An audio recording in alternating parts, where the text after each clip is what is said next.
Pemirsa apa kabar? Saya Lili Suryati akan membawakan Warta Berita PTS tanggal 26 Februari.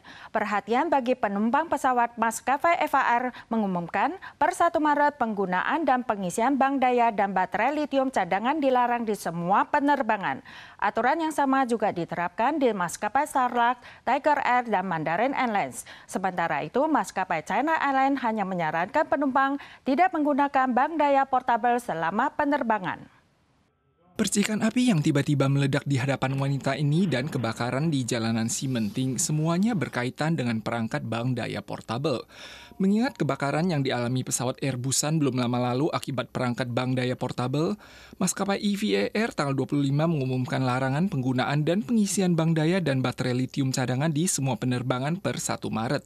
Maskapai Mandarin Airlines melarang penumpang menggunakan bank daya portabel selama penerbangan.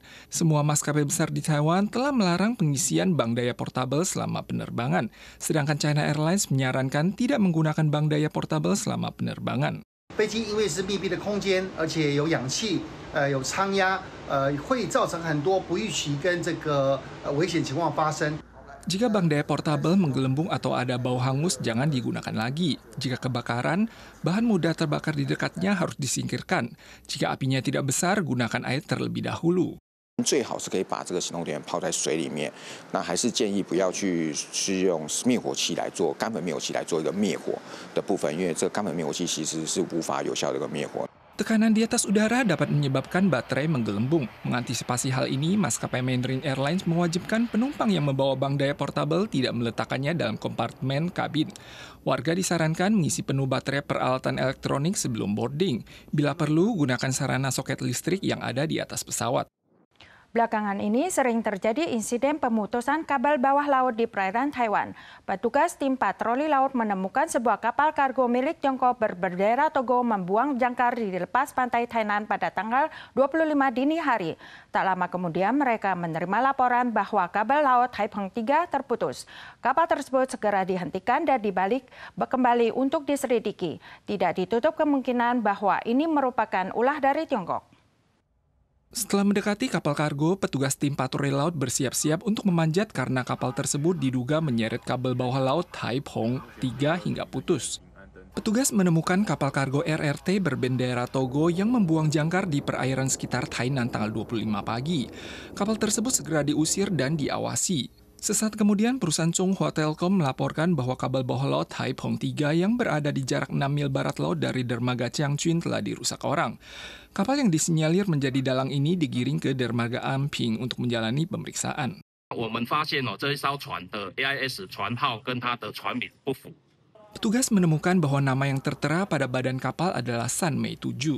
Namun saat diperiksa, nama kapal sebenarnya adalah Hong Tai 168. Sedangkan nomor AIS menunjukkan nama Hong Tai 58. Selama pengawalan, awak kapal berkali-kali mengganti nama kapal. Situs penggemar militer menyatakan bahwa kapal tersebut telah singgah di perairan selatan sejak sebulan lalu. 它在左营港的外面大概有1个月左右啦。 22号离开锚地，然后到嘉义布袋的附近，它有可能第一个目标是台澎2号的海缆，后来才转成台澎3号。 Sejak awal tahun ini hingga sekarang, insiden putusnya kabel bawah laut kerap terjadi, memicu tafsiran terkait apakah ini merupakan invasi RRT di zona abu-abu. Pakar menganalisis, aksi pemotongan kabel bawah laut oleh kapal Flag of Convenience milik RRT telah menjadi isu keamanan nasional. Pemerintah perlu meningkatkan kemampuan untuk mencegah kapal yang mencurigakan merusak jalur komunikasi penting.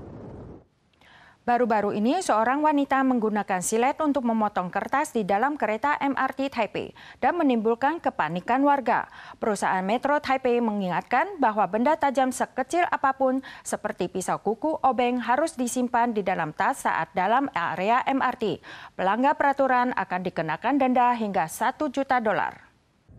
Seorang wanita di dalam MRT memegang selembar kertas dan silet di tangan lainnya, diduga bermaksud memotong kertas. Namun hal ini menimbulkan kepanikan penumpang di sebelahnya. Penumpang dilarang membawa benda berbahaya atau mudah terbakar ke dalam area MRT tanpa izin. Tidak hanya pisau dan gunting, bahkan pisau kuku, obeng, dan benda tajam lainnya harus dikemas dengan baik sebelum masuk ke dalam area MRT. Selain itu, pisau tidak boleh terlihat bagian gagangnya. Jika tidak, tetap akan dianggap melanggar peraturan. Pelanggar dapat dikenakan denda hingga $1 juta. Belakangan ini harga bahan baku terus melonjak dan berdampak pada kenaikan harga pada camilan khas Thailand. Salah satu toko lumpia terkenal Kintoku akan menaikkan harga lumpia dari $55 menjadi $60 per potong pada awal bulan ini. Selain itu, toko bakwan Fuji Taiwanese Meatball juga akan menaikkan harga bakwan sebesar $1 menjadi $26 per buah. Daging babi, irisan telur, tahu kering, udang, dan kacang keratok ditaruh di atas kulit lumpia lalu ditaburi bubuk gula kacang. Lumpia Kintoku yang terkenal di Thailand tidak hanya menjadi makanan khas saat festival Cengbeng, juga digemari warga sehari-hari, namun harganya telah dinaikkan sejak awal bulan ini.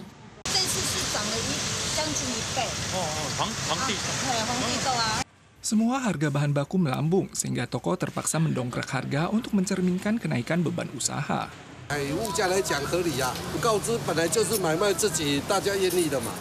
Toko ternama lainnya, Fuji Taiwanese Meatball, juga memasang pengumuman di depan pintu toko. Mulai Maret, harga setiap porsi berisi 2 bakwan akan dinaikkan dari $50 menjadi $52 Taiwan.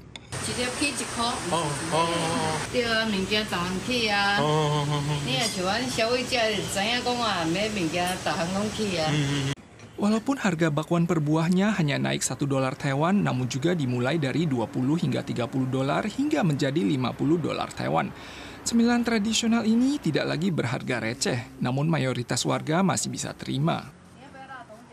Terjadi tragedi korban tewas akibat miras oplosan di Turki. Setidaknya 133 korban tewas hanya dalam kurun waktu 2 bulan pertama tahun ini.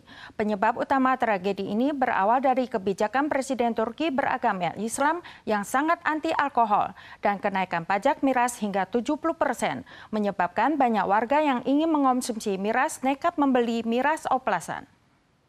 Lebih dari 100 kasus kematian akibat keracunan miras oplosan telah tercatat tahun ini di Turki. Polisi telah melakukan razia di 10 provinsi, termasuk Istanbul dan Ankara. Dalam pengoperasian, puluhan ribu liter miras ilegal serta puluhan alat penyulingan disita. Namun miras oplosan tetap merajalela. Selain kebijakan Presiden Turki yang anti-alkohol dan menaikkan pajak miras, peningkatan inflasi juga menjadi salah satu penyebab harga miras semakin mahal dan mendorong warga nekat membeli miras oplosan. Para pemirsa sekalian, sekian warta berita dari PTS. Kita soal lagi di lain kesempatan. Sampai jumpa.